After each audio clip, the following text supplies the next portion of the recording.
Bonsoir, Monsieur Nomertin. Oui, bonsoir.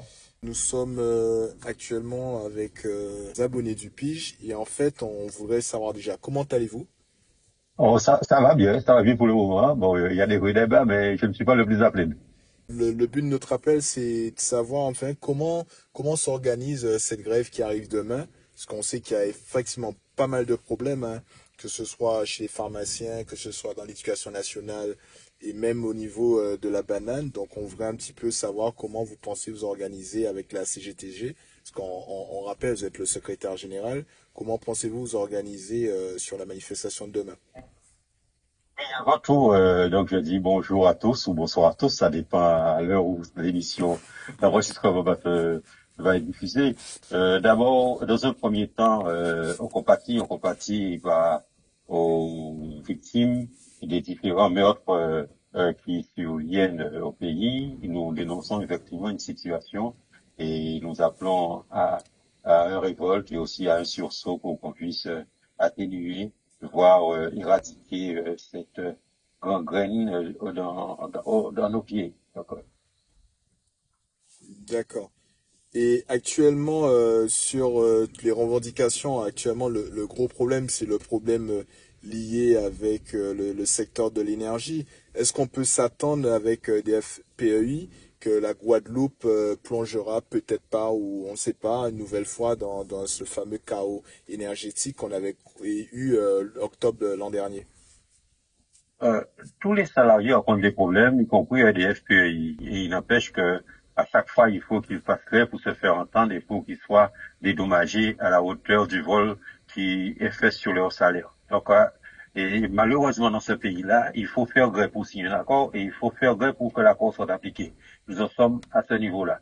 Bon, ce que nous disons, il y a eu un blackout, mais il faut chercher les responsables. Qui est responsable et qui a été à l'origine de cela. Donc, il y a une cause et c'est surtout ce qui importe avant tout. Dans un premier temps, il faut le savoir. Le dire pour l'entière responsabilité.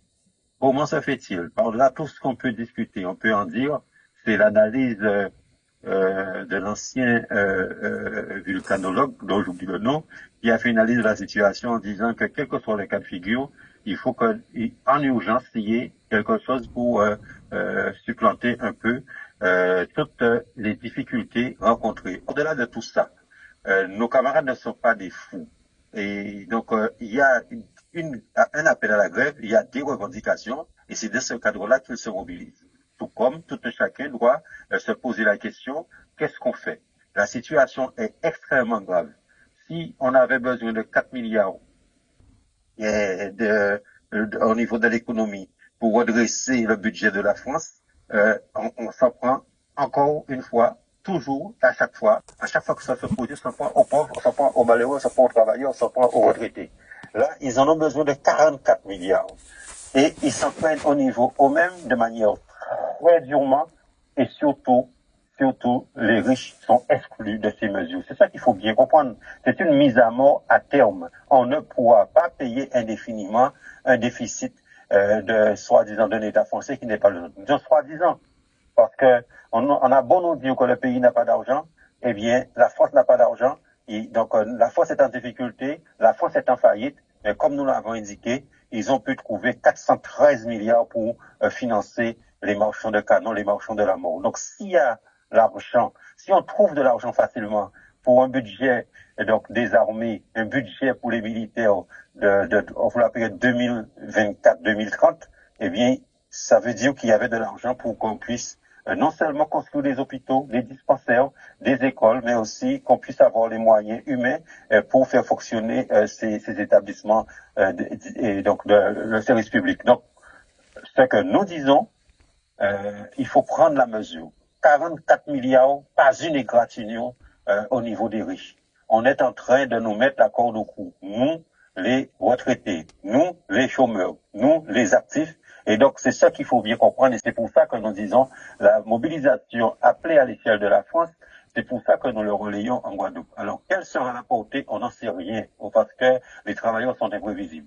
Mais une chose est sûre, une journée de grève ne suffira pas à faire reculer ce gouvernement. Une journée de grève ne suffira pas à faire reculer quel que soit le gouvernement, parce que depuis plus de 40 ans, ils sont au service des gros, ils l'ont prouvé. Il n'y a aucune mesure dans l'intérêt de la majorité de la population, donc ça veut dire les plus démunis, donc la population laborieuse, rien au contraire, c'est elle qui paye. Donc le lot tribut dans toutes les mesures que ces gouvernements successifs, de droite ou de gauche, ont arrêté ou ont pris dans l'intérêt, soi-disant dans l'intérêt de la population. Alors, c'est vrai que quand on regarde les revendications, souvent le point qui revient souvent, c'est fait l'augmentation des salaires qui n'évolue pas assez rapidement, ou voire pas du tout. Récemment aussi dans le secteur agricole de la banane, avec certains employés qui n'ont toujours pas reçu leur prime, on a des Leur problématiques. salaire. Leur salaire, excusez-moi, leur salaire. Donc vous allez nous expliquer ça un petit peu dans le détail, mais on a l'impression que chaque fois que la population est encore pris en grippe sur ça et qu'on ne voit pas, qu'on ne verra jamais le bout. Les raisons pour manifester, pour surtout répondre à l'appel demain ne manquent pas. Effectivement, le gros problème surtout, c'est le pouvoir d'achat. Et c'est la raison pour laquelle non seulement nous disons qu'il faut augmenter les salaires, il faut augmenter les minima sociaux, il faut augmenter les pensions de retraite, mais il faut surtout que les salaires augmentent à chaque fois que le prix augmente. Donc, de manière à ce que on ne puisse pas donc avoir un pouvoir d'achat à la baisse, où on se pose la question, qu'est-ce qu'on fait?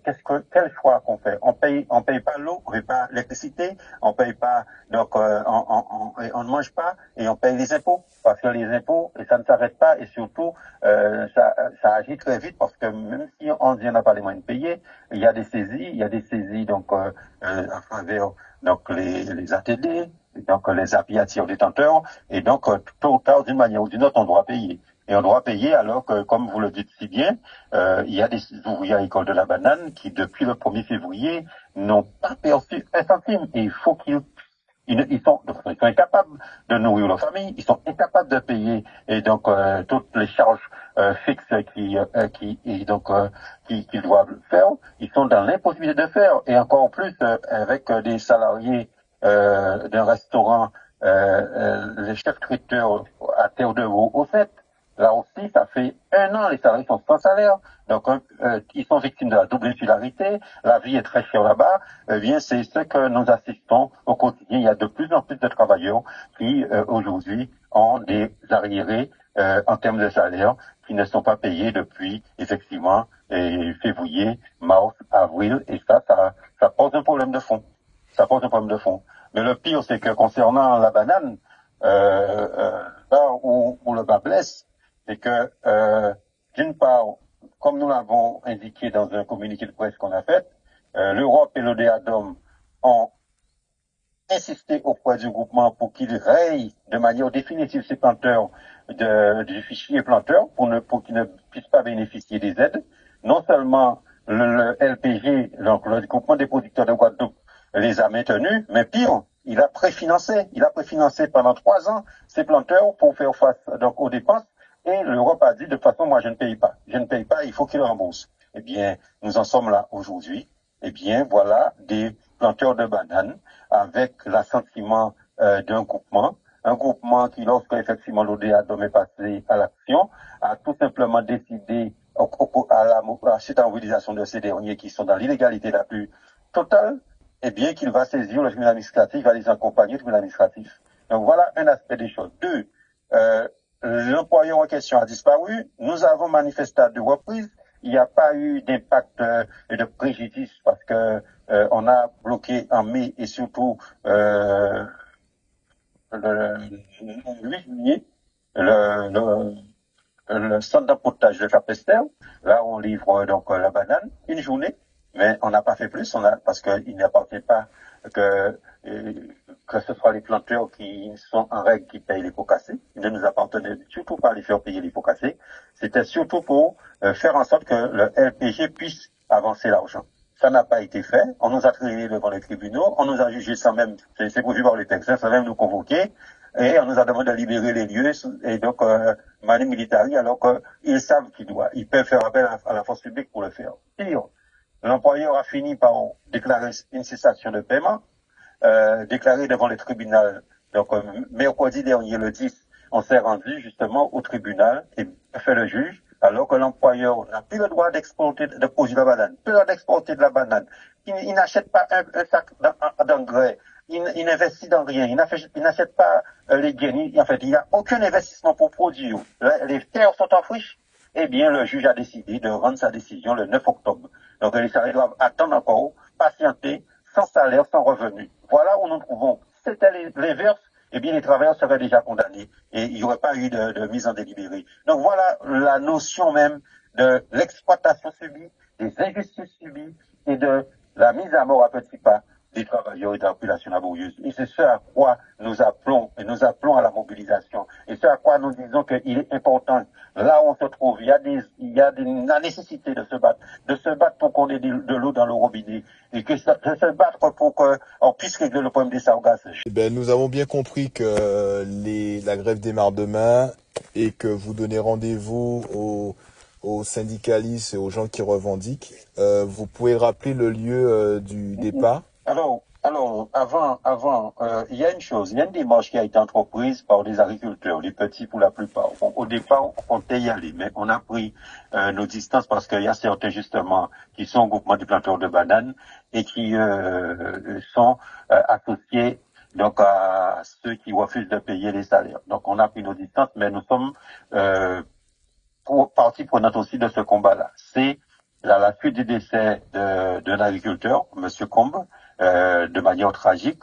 Il s'avère que les servitudes ne sont pas, les routes d'accès aux plantations ne sont pas entretenues.